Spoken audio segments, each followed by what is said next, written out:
اعوذ باللہ من الشیطان الرجیم بسم اللہ الرحمن الرحیم قال رب اشرح لي صدری ویسر لي امری واحلل عقدۃ من لسانی یفقهوا قولی. سامعین السلام علیکم ورحمۃ اللہ وبرکاتہ.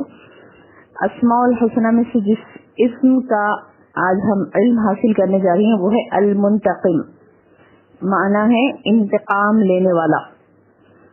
المنتقم معنی ہے انتقام لینے والا. اللہ تعالیٰ کی صفت ہے کہ وہ ہر سرکش اور نافرمان کی کمر توڑ دینے والا ہے. ہر سرکش و نافرمان کا انتقام لینے والی ذات اللہ سبحانہ و تعالیٰ کی ہے. سورہ ابراہیم آیت نمبر 47 میں اللہ تعالیٰ فرماتے ہیں ان اللہ عزیز ذو انتقام. بے شک اللہ غالب ہے اور انتقام لینے والا ہے. تو یہ صفت اللہ تعالیٰ کی ہے اور ہر ایک کو وہ قوت برداشت کے مطابق عذاب دیتا ہے.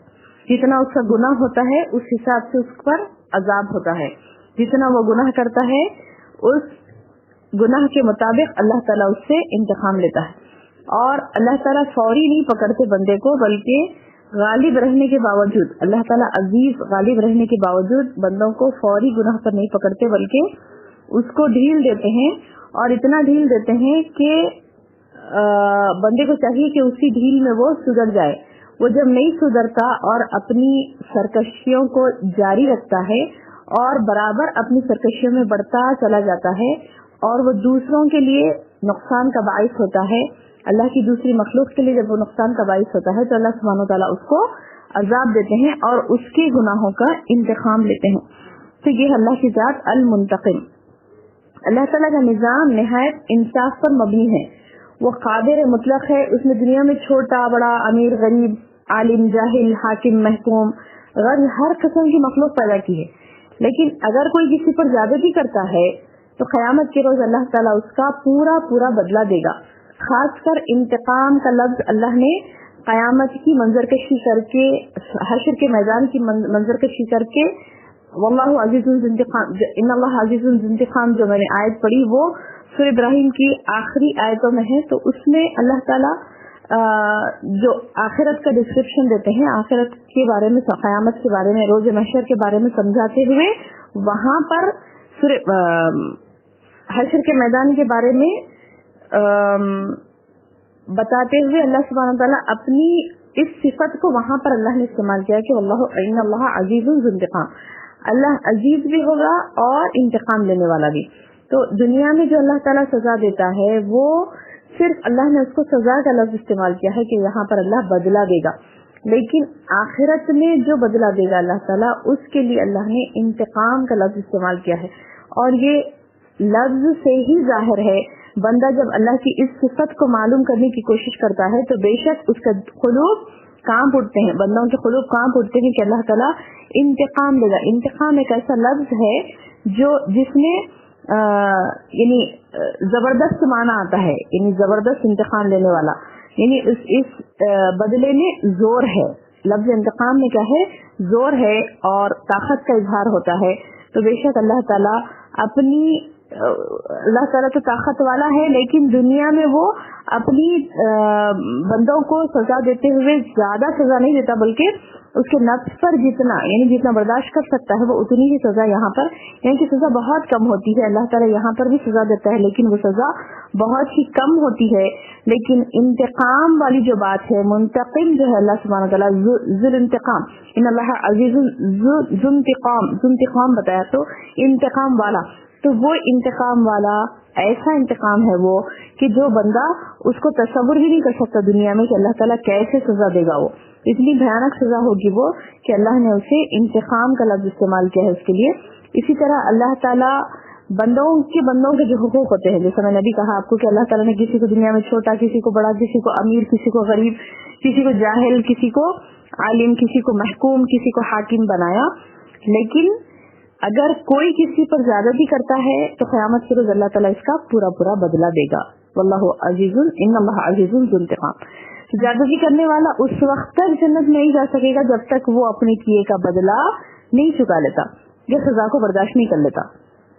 یہ تو انسان کے حقوق العباد کی بات ہوئی کہ بندہ کوئی بندے کے حقوق ادا نہیں کرتا ہے تو وہ حقوق العباد میں کوتاہی کرتا ہے. تو اللہ تعالیٰ وہاں پر اس کا انتقام، بندوں کا انتقام بھی اللہ تعالیٰ لیتے ہیں. پھر حقوق اللہ، اللہ کے حقوق جب ادا نہیں ہوتے، اسی طرح جب اللہ تعالیٰ کے بھی جو حقوق ہیں جن کو وہ پورا کرنا ضروری ہے بندے کو، اگر کوئی شخص ان حقوق کے ادا کرنے میں بھی سستی سے کام لیتا ہے تو اسے یاد رکھنا چاہیے کہ وہ سزا دینے والا، وہ سزا دینے والی ذات ذو انتقام ہر ایک پر اسی طرح قادر ہے جس طرح کے توبہ کرنے والے پر بھی قادر ہے. یعنی پچھلے ہم نے جو صفت پڑھی تھی اللہ کی، وہ کیا تھا؟ تواب، بہت زیادہ توبہ قبول کرنے والا. تو بندہ، اسی لیے فوری بات تواب کے بعد ہم نے منتقم کا صفت استعمال کی. یعنی تواب، لفظ تواب، صفت تواب، اسم تواب یعنی توبہ قبول کرنے والا، یہ اسم کو لے کر بندہ بڑا یعنی بعض بندے جس کو توبہ نہیں کرنی ہوتی تو وہ کیا کرتے ہیں؟ سستی اور کاہلی کا ارتکاب کرتے ہیں، کہتے ہیں کہ توبہ ہم کریں گے، ابھی نہیں بعد میں کریں گے توبہ. لیکن وہ یہ بات کو بھول جاتے ہیں کہ اللہ صرف التواب ہی نہیں ہے بلکہ المنتقم بھی ہے، انتقام لینے والا بھی ہے. تو بندے کو چاہیے کہ وہ اس بات کا تصور کرے کہ اللہ تعالیٰ قادر ہے سزا دینے پر بھی، اللہ تعالیٰ قادر ہے توبہ قبول کرنے پر بھی. اللہ اپنی سلطنت میں غالب ہے، اسے کوئی مغلوب نہیں کر سکتا، کوئی اسے انتقام سے روک نہیں سکتا. اس کا عذاب جس پر آ جائے گا اسے کوئی ٹال نہیں سکتا، اس کی پکڑ بڑی سخت ہے، سب کچھ اسی کا ہے، حکم بھی اسی کا سب پر نافذ ہے، عزت اور غلبہ اسی کے لیے ہے. وہ اپنے نافرمانوں سے زبردست انتقام لینے والا ہے. اس کے انتقام سے ہر وقت پناہ مانگنی چاہیے. اللہ تعالیٰ کی انہی صفت کے بدولت انسان سرکشی سے کنارہ کش رہے گا. اس صفت کی بدولت، کون سی صفت؟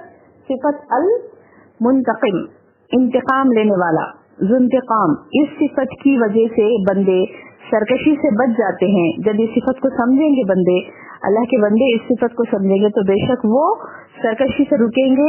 اور جو اللہ کا وعدہ ہے کہ جو اللہ کے 99 انعام کو یاد کرتا ہے اور اسے اس کو سمجھ کے ساتھ اس کو یاد رکھتا ہے تو وہ جنت میں اس کا داخلہ ہے. جنت کی اللہ تعالیٰ گارنٹی دیتے ہیں اس شخص کے لیے جو اس کو یاد حفظ کرتا ہے اور اسے یاد رکھتا ہے، اس کے معنی کو سمجھتا ہے، مفہوم کو سمجھتا ہے. دیکھیے کوئی بندہ ذو انتقام لفظ کو سمجھے گا، کوئی بندہ المنتقم کو سمجھے گا تو وہ گناہ کرنے سے ڈرے گا، کیونکہ انتقام لینے والی ذات اللہ کی موجود ہے. تو یہ ڈر کے کیا کرے گا بندہ؟ گناہ نہیں کرے گا. اللہ تعالیٰ فرماتے ہیں کہ اللہ تعالیٰ ظلم نہیں کرتا، بندہ اپنے آپ پر ظلم کرتا ہے. اور وہ اللہ تعالیٰ کے لیے یعنی اللہ تعالیٰ کی خوف اور اسے ڈر ہونا چاہیے نا بندے کو کہ اللہ تعالیٰ ہے اور انتقام لے گا. یہ ڈر سے بندے کو کیا کرنا چاہیے؟ گناہ نہیں کرنا چاہیے. لیکن بندہ کیا کرتا ہے؟ اپنے آپ پر ظلم کرتا ہے اور گناہ کرتا ہے. جبکہ اللہ کی صفت تو ایسی ہے کہ اللہ تعالیٰ مسلم کی ایک حدیث ہے نا جس میں فرمایا، اللہ نے نبی صلی اللہ علیہ وسلم نے فرمایا کہ اللہ تعالیٰ فرماتا ہے کہ انی حرمت الظلم علی نفسی، یعنی اللہ تعالیٰ نے ظلم کو اپنے اوپر حرام کر رکھا ہے. یعنی میں کسی پر ظلم نہیں کرتا، کہا اللہ نے سورہ مسلم شریف کی حدیث ہے، یہ حدیث قدسی ہے. یعنی اس میں الفاظ کیسے ہوتے ہیں کہ نبی صلی اللہ علیہ وسلم نے فرمایا نہیں ہوتا، بلکہ یہ حدیث قدسی وہ ہوتی ہے جو نبی صلی اللہ علیہ وسلم فرماتے ہیں، لیکن اس میں خطاب اللہ کا ہوتا ہے. اللہ فرماتا ہے، اللہ تعالیٰ فرماتا ہے کہ میں نے ظلم کو اپنے اوپر حرام کر لیا. تو اہل علم اس بات پر متفق ہیں کہ بندوں کے لیے اللہ تعالیٰ نے یہ حق اپنے اوپر از خود واجب کر لیا ہے، ورنہ کوئی ہستی یا شخصیت ایسی نہیں جو اللہ تعالیٰ پر کسی چیز کو واجب کر سکے. یعنی کوئی ایسے نہیں ہے جو اللہ پر کسی چیز کو لاگو کر سکے. اللہ نے خود اپنے اوپر ظلم کو حرام کر لیا اور رحم کو فرض کر لیا. اللہ تعالیٰ از روئے حکمت جس چیز کو چاہے اپنے اوپر واجب یا حرام کر لیتے ہیں. اللہ تعالیٰ خود کرتے ہیں یہ. اللہ تعالیٰ انتقام لینے والے ہیں، لیکن اللہ نے یہ بھی کہہ دیا کہ میں کسی پر ظلم نہیں کرتا بلکہ اس کے گناہوں کا بدلہ اسے دیتا ہوں. تو بندے کو چاہیے کہ وہ اللہ سے ڈرے، اللہ سے خوف کرے اور اپنے گناہوں کی جلد از جلد معافی مانگ لے. اللہ تعالیٰ سے دعا ہے کہ اللہ تعالیٰ ہمیں کہنے اور سننے سے زیادہ عمل کی توفیق عطا فرمائے. آمین یا رب.